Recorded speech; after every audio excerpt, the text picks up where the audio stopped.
नावडे आणि श्रवण ठाकूर आहे. आज मी तुम्हाला एक गोष्ट सांगणार आहे. माझ्या गोष्टीचं नाव आहे आपली आवड. एक राम नावाचा मुलगा होता.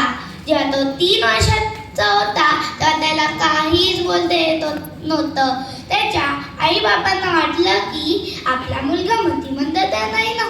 पण जसा जसा तो मोठा होऊ लागला, तो शाळेत जाऊ लागला, तो अभ्यास करू लागला. शाळेत गणित हा विषय त्याला खूप आवडायचा. बाकी सर्व मुलांना गणिताची भीती वाटायची. पण राम मोठे मोठे गणिते पटापट सोडवायचा. एक दिवस वर्गातील गुरुजी भागाकार कसे सोडवायचे ते शिकवत होते.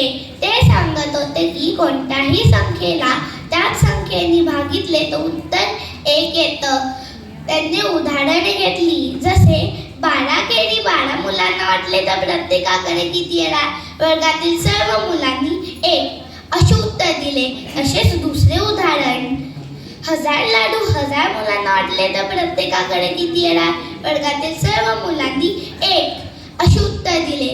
तेवढ्यातच राम उभा राहिला आणि म्हणाला, शून्याला शून्याने भागितले तर उत्तर 1 येणार का.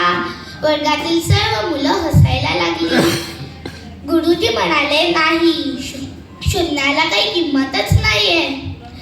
राम म्हणाला, असे कसे गुरुजी. जेव्हा शून्य कोणत्याही संख्येच्या सोबत लिहितो तेव्हा त्याची किंमत वाढते.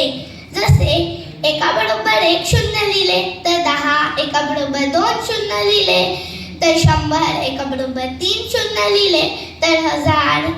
हे ऐकून गुरुजींना आश्चर्य वाटले. त्यांना वाटले की या प्रश्नामागे काहीतरी गूढ आहे.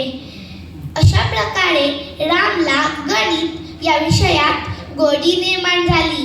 तो रात्र जागून गणिते सोडवीत असे.